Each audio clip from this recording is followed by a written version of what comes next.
Hi, I'm Scott. Welcome to Goldwing Q&A Episode 2. You got questions, I got answers. Coming up next on GoldwingDocs.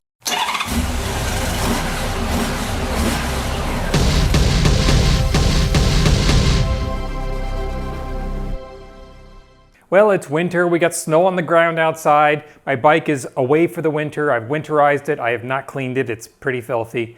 In the meantime, I did a Q&A video, probably a couple months ago. It was extremely popular. I said, hey, if you have any more questions, send them to me, and boy, did you ever. So in the next couple of videos, I think we'll do these Q&A and try to work through some of these. Again, if you have any questions at all that you would like answered, please leave them here in the video, or better yet, post them on the forum, and we'll try to feature the most popular ones here on the videos. So today's first question is from Paul from Niagara-on-the-Lake, Ontario. I've actually been there many times. I hope to go back there soon. Paul says, I opened the gas flap on my GL 1500, and when I put my hand down in there, I could feel a knob connected to a shaft. I don't know what it's for or how to work it. Can you help? That's an easy one. So this is actually a question that comes up on the forum every so often. If you open up the gas flap and look, you'll see this little knob just down here on the right. And what's that knob for? Well, that's your idle speed adjustment. On the older Goldwings, the carburetors were exposed. You could get to them from here, and so there was just a little screw in there that you could reach in with a screwdriver and twist it one way or another, and that would adjust the idle speed up or down, which is basically the speed the engine runs when it's warm and it's sit with the throttle all the way closed. It basically just adjusts how far the throttle can close. If it's adjusted too far out, the engine will quit. If it's adjusted too far in, the engine idles too high. So the correct idle speed for your bike you can find in your owner's manual. It's going to be different for every bike. Because the 1500, the carburetors are all covered up, you can't see them, they have a long shaft that runs from that adjustment screw and ends up right there on that little knob. So by twisting that knob, you can adjust the idle speed up and down. The one thing you do have to be careful of, don't unscrew it all the way, because it is just connected to a screw down at the carburetor. And if you do that, it will back that screw all the way out and it will fall out. And to fix that, you have to disassemble all this stuff. The side covers, top, all this stuff has to come off in order to get to the carb where that thing goes so that you can screw it back in. So you'll be able to tell, because once you put it down far enough, the idle will get too low, so you're just going to bring it back up again. All right, Jerry from Silver Spring, Maryland, another place I've spent quite a bit of time.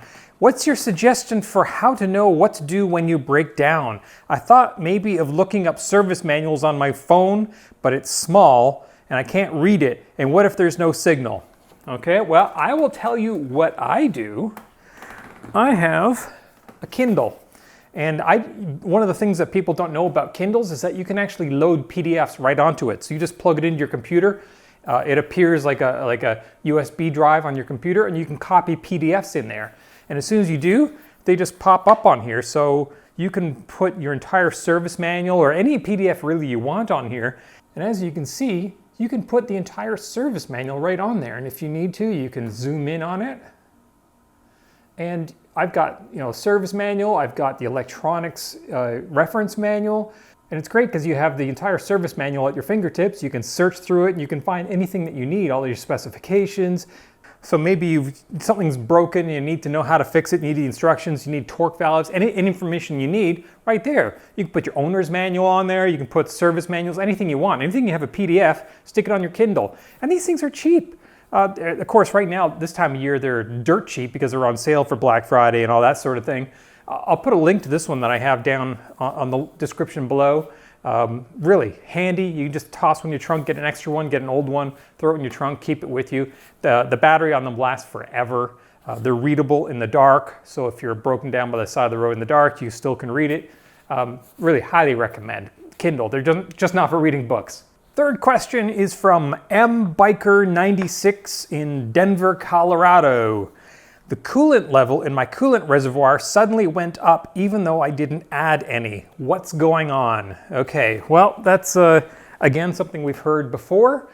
So how your cooling system works is you have a radiator and then you have a coolant reservoir, and there's a dip tube inside the coolant reservoir. So as you start the bike up, the coolant heats up, it expands, pushes past the radiator cap through that hose into the reservoir. When you turn off the bike and it cools off, the coolant in the engine and the radiator contracts because it contracts as it cools, and it causes a vacuum which sucks that coolant back from the reservoir into the engine. So as you ride your bike, you should see the coolant going up and down in the reservoir depending on the temperature of the engine and the bike. Now MBiker 96 saw it go up, but it never went back down. So that's a problem. You've got a crack either in the reservoir neck where the hose connects to, or the hose itself, or the radiator neck nipple. So what happens is when the bike heats up, the radiator pushes that coolant into the reservoir like normal, and it just pushes through there. You might get a little bit of a leak through that little crack, but not usually. However, when it cools off and it creates that vacuum, instead of pulling that coolant all the way from the bottom of the reservoir, it's much easier just to pull air in through that little crack. So that's what happens. You're pulling air back into the cooling system instead of coolant. So now you have not enough coolant in your engine and radiator because it's still sitting in the reservoir. It sucked air instead. Usually the crack is on the reservoir because it's made of plastic. Sometimes you can fix that with a little bit of JB weld or maybe some plastic welding. You can get in there and fix that. The hose, it's a no-brainer, just replace the rubber hose. If it's on the radiator end, not so easy to fix. Again, sometimes maybe some JB weld will help seal up that crack. If not, then you might be looking at a radiator replacement. So that's not ideal. In either case, you do have to fix this because even if you fill up the radiator again, it's just going to push it out to the reservoir next time you run the engine, and that's going to now overflow your reservoir. So this is something you have to fix. So MBiker 96, sorry for the bad news, but this is something you definitely have to take care of. Hope that's of some use to you. If you like what you saw here today, definitely click like, subscribe, hit that little bell. It lets you have a notification every time we post another one of these videos. Thanks for watching.